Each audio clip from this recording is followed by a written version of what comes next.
Hey there, everyone! Welcome back to our channel. If you're new here, I'm Your Name, and today we're diving into a topic that's super important for anyone thinking about investing: appreciation versus cash flow investing. These two concepts can really shape your investment strategy, so let's break them down together. But first, let's ask ourselves, what do we really want from our investments? Is it the potential for value increase over time or a steady stream of income? This question leads us right into our topic for today: appreciation versus cash flow investing. Let's start by defining both terms clearly. Appreciation investing refers to purchasing assets with the expectation that their value will rise over time. These assets can include stocks, real estate, or even collectibles. The core idea is simple: buy low, hold, and sell high. Capital appreciation occurs when the value of an investment increases above the purchase price while the investor owns it. This appreciation becomes a realized gain when the asset is sold for a profit. For instance, let's consider real estate. If you buy a home for $300,000 and hold onto it for several years, you might sell it later for $400,000 if the market appreciates, making a profit of $100,000. This profit comes from the increase in the property's value, not from any cash flow generated while you owned it. Tangible assets like real estate, financial assets like stocks and bonds, and intangible assets can all appreciate over time. Now, let's look at some data. According to the Federal Housing Finance Agency, home prices in the US have risen by an average of around 5% annually over the last decade.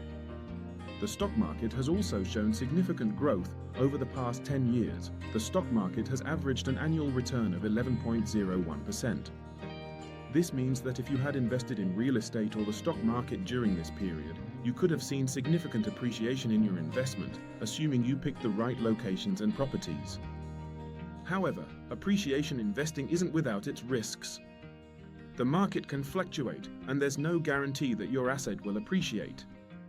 Economic downturns, changes in local markets, or even unexpected events can impact property values and stock prices. For example, the S&P 500 crashed by -36.61% in 2008. Now, let's contrast this with cash flow investing. This strategy focuses on generating regular income from investments, regardless of their appreciation potential. Think rental properties, dividend stocks, or bonds. Cash flow is a stream of income earned from a revenue-producing asset. For example, if you invest in a rental property that generates $2,000 a month in rent, that's $24,000 a year in cash flow. Even if property values fluctuate, you are still receiving steady income. To calculate cash flow, you subtract total expenses from the total income. Similarly, if you invest in dividend stocks, these are shares of companies that distribute a portion of their earnings back to shareholders. For instance, Realty Income is a retail real estate-focused REIT known for its consistent dividend growth history. If you own shares in a company that pays a quarterly dividend of $1 per share, and you own 100 shares, you'll receive $400 a year just for holding onto those shares. Another example is Enbridge Incorporated, an oil and gas company that has demonstrated the business strength to continue raising dividends for the long run. The beauty of cash flow investing is that it allows you to build a reliable source of income. You can reinvest that cash flow or use it to cover your living expenses. Many investors find this appealing, especially those looking for financial independence or retirement income.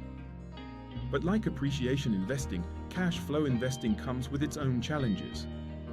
For example, rental properties can require ongoing maintenance and can sometimes be vacant, which means no income during those periods. Additionally, the stock market can be unpredictable, and dividends are not always guaranteed. Companies can cut or suspend dividend payments. For example, high-yield investments do not necessarily equal high returns. So, which strategy should you choose? It really depends on your financial goals and risk tolerance. If you're looking for long-term growth and are willing to ride out the ups and downs of the market, appreciation investing might be the right fit for you. On the other hand, if you value steady income and financial stability, cash flow investing could be more appealing. Conservative investors often opt for bank certificates of deposit, money markets, or US Treasuries for income and preservation of capital. Risk tolerance is a crucial factor in determining the right investment strategy. It refers to the amount of market volatility or investment loss you're willing and able to accept while pursuing your financial goals.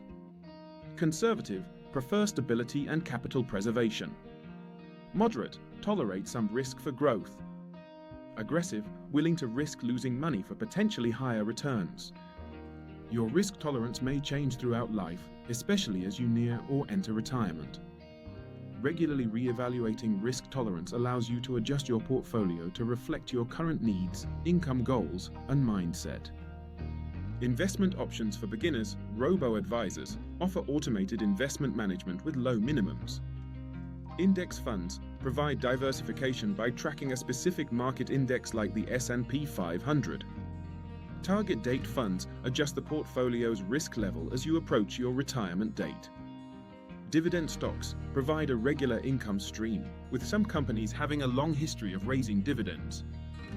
Integrating both strategies, many investors find that the best approach involves a mix of both appreciation and cash flow investing tailored to their personal investment goals. This dual-focus approach safeguards against market fluctuations, ensuring that while cash flow offers a cushion during downturns, appreciation can deliver substantial gains in favorable market conditions. To sum it all up, appreciation investing is about buying assets with the hope they'll increase in value over time, while cash flow investing is focused on generating income from your investments. Both strategies have their pros and cons, and the best approach often involves a mix of both, tailored to your personal investment goals. So, what do you think? Are you leaning more towards appreciation or cash flow investing? Let us know in the comments below. And if you found this video helpful, don't forget to give us a thumbs up and subscribe for more educational content just like this. Hit that notification bell so you never miss an update.